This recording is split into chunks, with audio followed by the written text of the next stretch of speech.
Had a customer bring us this Figaro link two-tone bracelet.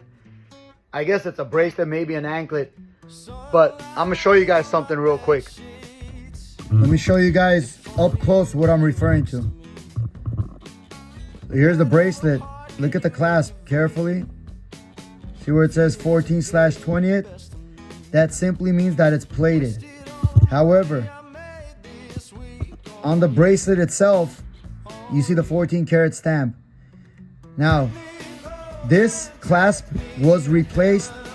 The shop probably put in a plated clasp in order to save money.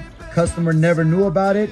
So instead, we're gonna go ahead and test to confirm whether this is gold or plated. So let's go ahead and test this.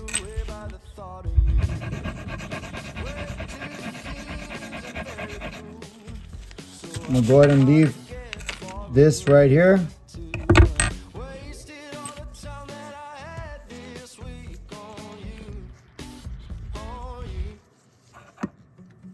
Looks good to me.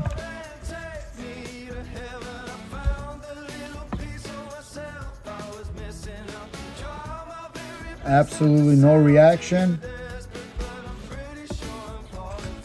So this here is gold, clasp is not. Good to go.